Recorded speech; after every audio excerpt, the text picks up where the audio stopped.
జనసేన అధ్యక్షుడు పవన్ కళ్యాణ్తో సహా జనసేన అభ్యర్థులందరినీ తాము ఓడించి తీరుతామని తెలుగుదేశం పార్టీ అధికార ప్రతినిధి మహాసేన రాజేష్ బహిరంగంగా ప్రకటించారు. ఇప్పుడు ఇది తెలుగుదేశం పార్టీకి చంద్రబాబు నాయుడుకు ఒక సంకట పరిస్థితిగా మారే అవకాశాలు కూడా కనిపిస్తూ ఉన్నాయి. పవన్ కళ్యాణ్ తమను ఘోరంగా అవమానించారని మహాసేన రాజేష్ ఆరోపించారు.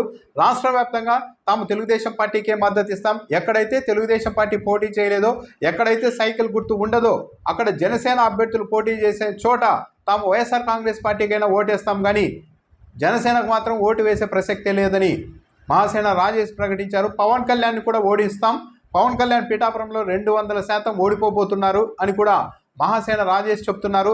తమ నిర్ణయం తెలుగుదేశం పార్టీపై అయితే ఇప్పటికీ తమకు ఎలాంటి ఇబ్బంది లేదు, తెలుగుదేశం పార్టీపై పూర్తి గౌరవం ఉంది.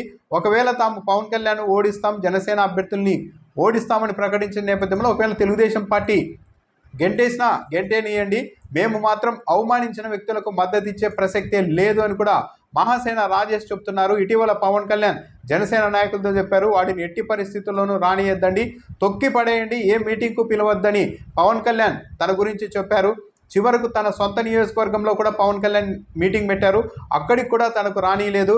మహాసేన రాజేష్ వాళ్ళ మనుషుల ఓట్లే అవసరం లేదని పవన్ కళ్యాణ్ చెప్పారు. కాబట్టి తాము కూడా జనసేనను ఓడించి తీరుతామని మహాసేన రాజేష్ చెప్తూ ఉన్నారు. పవన్ కళ్యాణ్తో పోలిస్తే జగన్మోహన్ రెడ్డి 100 రెట్లు బెటర్.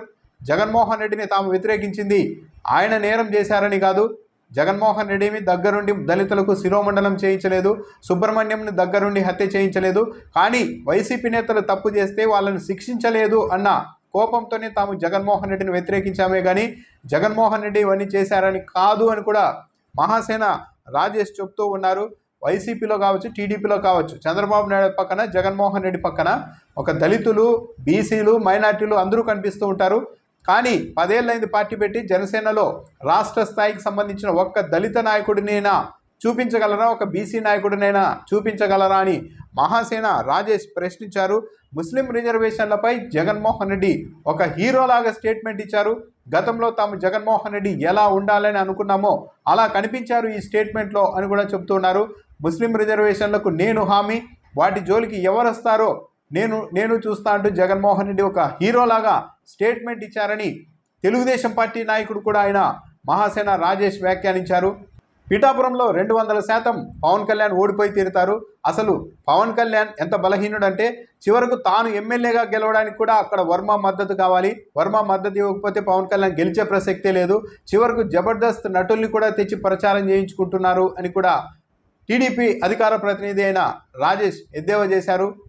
సో మొత్తం మీద అయితే పవన్ కళ్యాణ్ను జనసేన అభ్యర్థుల్ని ఓడిస్తామని తెలుగుదేశం పార్టీలోనే ఉన్న ఆ పార్టీ అధికార ప్రతినిధి మహాసేన రాజేష్ బహిరంగంగా ప్రకటించారు. ఇప్పుడు దీనిపైన తెలుగుదేశం పార్టీ ఏ స్టాండ్ తీసుకుంటుంది అన్నది కీలకమైన అంశం. పొత్తులో ఉన్న జనసేన అభ్యర్థుల్ని ఓడిస్తాం అని తెలుగుదేశం పార్టీ నాయకుడే స్వయంగా ప్రకటించిన నేపథ్యంలో మహాసేన రాజేష్పై టీడీపీ నాయకత్వం ఏమైనా చర్యలు తీసుకుంటుందా, లేకుంటే చర్యలు తీసుకుంటే మహాసేన రాజేష్ అతని వర్గం హర్ట్ అవుతుందని పవన్ కళ్యాణ్ని ఓడించినా పర్వాలేదు, జనసేన అభ్యర్థుల్ని ఓడించినా పర్వాలేదు అని చంద్రబాబు నాయుడు మౌనంగా ఉంటారా? ఒకవేళ మహాసేన రాజేష్పై చంద్రబాబు నాయుడు పవన్ కళ్యాణ్ కోసం, జనసేన అభ్యర్థుల కోసం ఏదైనా చర్యలు తీసుకుంటే అది మరింత వివాదం అయ్యే అవకాశం కూడా ఉంటుంది. సో ఇప్పుడైతే మొత్తానికి చంద్రబాబు నాయుడుకి ఇది ఒక ఇబ్బందికరమైన పరిస్థితి. నిజానికి గన్నవరం టికెట్ను తొలుత కూటమిలో భాగంగా మహాసేన రాజేష్కే ఇచ్చారు. కానీ అప్పట్లో గతంలో ఆయన పవన్ కళ్యాణ్ ఇష్టానుసారం దూషించిన వీడియోలు బయటకు రావడం, హిందువుల్ని అవమానించిన వీడియోలు బయటకు రావడంతో జనసేన పార్టీ వాళ్ళు పెద్ద ఎత్తున అతడికి టికెట్ ఇవ్వడానికి వీలు లేదు అంటూ ప్రతిఘటించారు. చివరకు మహాసేన రాజేష్కు టికెట్ ఇవ్వకుండా ఇచ్చిన టికెట్ వెనక్కి తీసుకోవాల్సిన పరిస్థితిని కూడా కల్పించారు. ఆ తర్వాత గన్నవరం టికెట్ను తిరిగి జనసేన అభ్యర్థికి కేటాయించారు. దాంతో అప్పటి నుంచి మహాసేన రాజేష్ బాగా హర్ట్ అయ్యారు. పవన్ కళ్యాణ్, జనసేన పార్టీ వాళ్ళ వల్లే ప్రధానంగా తనకు ఇలాంటి పరిస్థితి వచ్చింది అన్న అభిప్రాయంతో ఆయన ఉన్నారు. దానికి తోడు ఏ మీటింగ్కి కూడా అతన్ని పిలవద్దండి, తొక్కి పాడేయండి, అతడు ఓట్లు కూడా అవసరం లేదని జనసేన నాయకులతో పవన్ కళ్యాణ్ చెప్పారు. అందుకే మా సొంత నియోజకవర్గంలో కూడా మీటింగ్కు పిలవలేదని మహాసేన రాజేష్ మాపోతున్నారు. సో అయితే తెలుగుదేశం పార్టీలోనే ఉంటామంటున్నారు. తెలుగుదేశం పార్టీకి గుర్తు లేని చోట జనసేన పార్టీ అభ్యర్థులు ఎక్కడైతే పోటీ చేస్తారో పవన్ కళ్యాణ్తో సహా అక్కడంతా తాము వ్యతిరేకంగానే ఓటేస్తాం, వీలైతే వైసీపీకే ఓటేస్తామని కూడా రాజేష్ చెప్తున్న నేపథ్యంలో ఇప్పుడు జనసేన ఈయన పైన తెలుగుదేశం పార్టీ ఎలా స్పందిస్తుంది అన్నదైతే చూడాలి.